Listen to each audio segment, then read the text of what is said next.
My dear friends,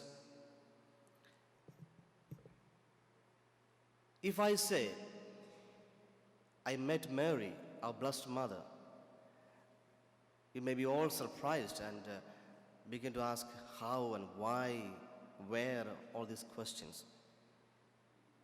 The truth is that I did. May not be in a human form, but as a healing, empowering, mediating, and motherly presence. It was back in December of 1997, after 11 and a half years of priestly formation, that I came to the day I was going to be ordained. Almost a month before the ordination, I went for a retreat along with other 8 deacons.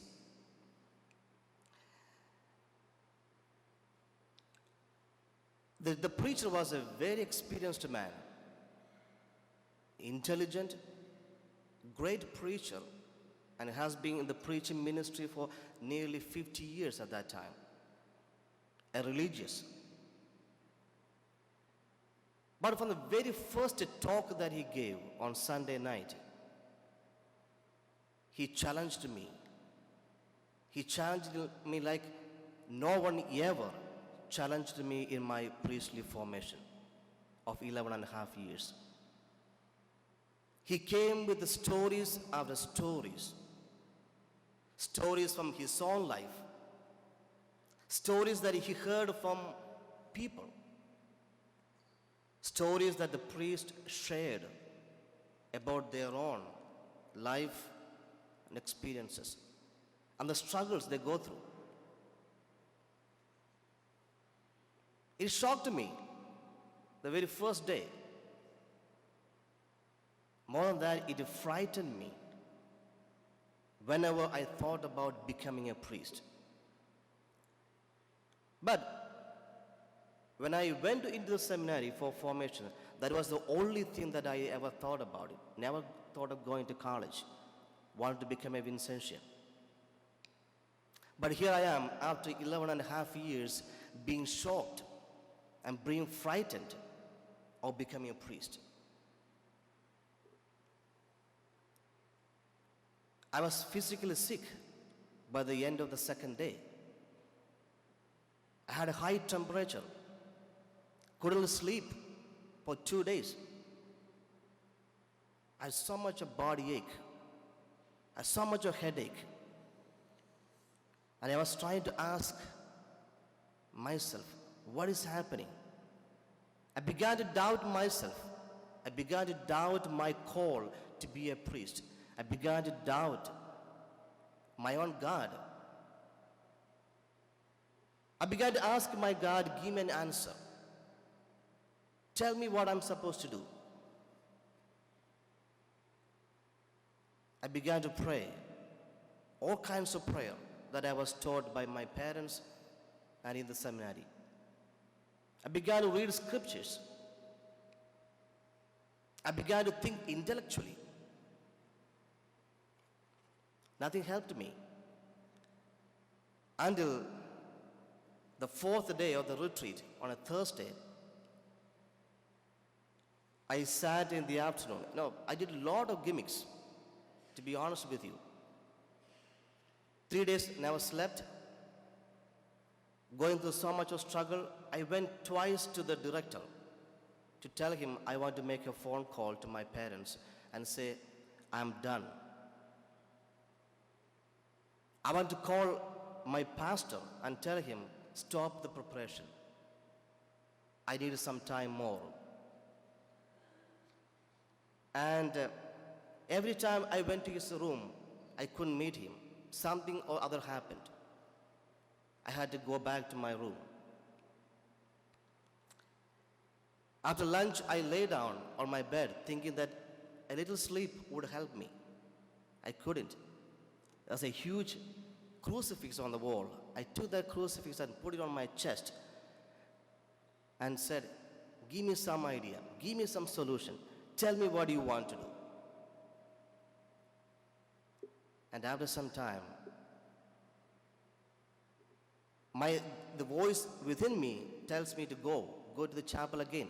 I had been to chapel many times, but that day, again, the voice within me says, go to the chapel. I went to the chapel, I sat alone, and began to pray the rosary. A simple prayer that we were taught by my parents, and we did many times. I began to do the rosary, and somewhere in the middle of the rosary, I was in a deep sleep. After some time, maybe after 45 minutes or so, I get up. And when I get up, there's no fever, there's no headache, no body ache, nothing. And I've never experienced a joy. I began to laugh at myself that day and that time. A time that I can never ever forget in my life. A way of Mother Mary coming to me as a healing mother. Someone who empowered me that day, gave me the courage to take the decision to become a priest and go on. And if I am standing today as a Vincentian priest after 13 years, it's just because of Mother Mary intervening in my life that day. Otherwise, I don't know what I would have become. And therefore, if I ever say that I met Mary, I met her. I met her in my life in a very profound way. And I'm not ashamed to tell that I experienced her in my life as a mother. My friends, today I'm told to talk about Our Lady of Vailikanni from India. A large Catholic pilgrim center, which is called the Lourdes of the East. Thousands of pilgrims come to Our Lady. Our Lady, she is known as the Our Lady of Good Health. Thousands of people come every day, out of season and in the season. And they all return home with a strong belief that our God is alive and our God is very much active in our life. With my experience that I shared with you, one thing that I took from that experience was Mary was saying to me that the God in whom you believed is alive. He is not a dead God, He is alive and He is with you. And that's what many people, after coming to the shrine of Our Lady of Vailikanni, would testify. God is alive. God is alive in our midst. Many people go home after coming to see her in the shrine with their physical and emotional problems healed. Many go home with a resolution to be joyful and to be happy all the time in our life. Many are empowered in their faith and believe that nothing is impossible as long as the God is on their side. Many people come back to Mary to thank her for the blessings that she interceded for them. Many come to her presence to experience her as their beloved Heavenly Mother. Now, going back to the shrine, the tradition says, talk about two apparitions that Mary gave to the people. The first apparition was to a shepherd boy who was going from his village with the milk, carrying to a rich man in the nearby town. It's a long walk. It's a sunny day, and he comes to a pond, and he's tired, and he sits there, drinks the water from the pond, and sleeps for a while there. And that is when our Blessed Mother appears to him there. Our Blessed Mother with a child in her hand, asking for some milk from this boy. The boy gives Blessed Mother some milk. The milk is given by Blessed Mother to the child, and she sees a joy on the face of the child. And after some time, the lady disappears. And he goes to the rich man with the milk, and he is asking him to be excused of being late in coming with the milk and having little shortage of milk. And when he opens the pot, it is said the pot was full of milk. What he was afraid of, he was afraid that the rich man might be angry at him, but it was full of milk in the pot. The rich man heard the story, was surprised, and went to the place, and he believed, and the nearby Catholics began to believe that it was Blessed Mother who appeared to the boy. People began to come and pray to Blessed Mother in that site from that time onwards, way back in the 16th century. After some years, the second apparition happens there. This time it was a boy who was lame, who couldn't walk from his birth. And his mom would bring the child to a tree. Under the tree, he will sit there and sell the buttermilk or the yogurt to the people in the village and live on that. And the Blessed Mother appeared with her child to this boy and asked for again the buttermilk, the yogurt, and the Blessed Mother gives that to the child. And Blessed Mother asked the boy to go to a rich Catholic man in the town and ask him to build a chapel here in honor of Blessed Mother. And the boy said, I can't do that because I'm not able to walk. I'm disabled. And Mary said, you stand up and walk. And he stood up and began to walk. And he was so surprised that he was healed. And that's how the first chapel was built there, a thatched house. And people began to come from all corners and began to honor Mary and pray to Blessed Mother. And later, a Portuguese ship was going through that area, going to Colombo, present-day Sri Lanka. And that's when the ship was caught in a wild storm and about to sink.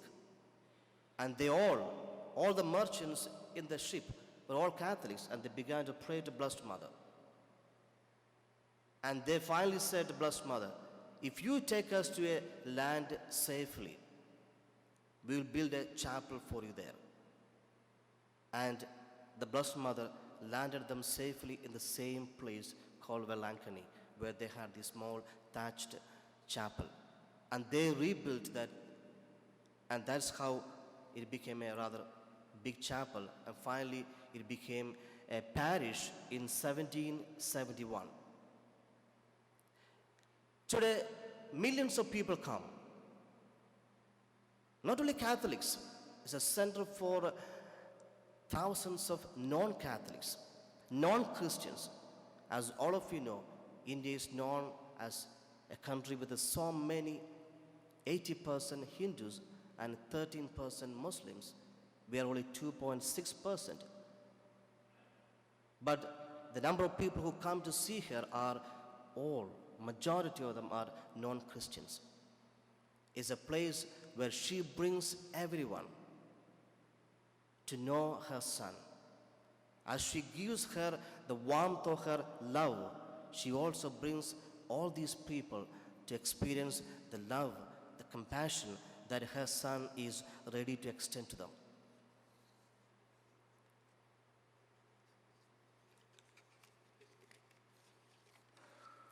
Our Blessed Mother told me in my own experience back in 1997 that our Lord is alive and ever near to his people. She says the same and gives the same experience to the thousands of people who come to the shrine of Vailikanni every day. And they all go home with some experience of the divine. And she says the same thing to us as we come to pray to her. that we are told our God is alive, our God is in our midst. As we come to her, she let us know her Son and thereby grow in his experience. I'm so honored to be here to preach to you and to pray with you. And as Father Carl was saying to us, we are going to have a small shrine of Our Lady of Vailikanni here, the downstairs. And it will be a great place for us to honor her, also to experience her love, experience the health that she intercedes for us. And it will be great help for us if we can, whatever way, through our prayers, through whatever we can contribute, if we can help the shrine to come up downstairs, that will be great help for many people. So great to be with you, and I pray that God may bring us many more blessings through Our Lady's intercession. May God bless all of us.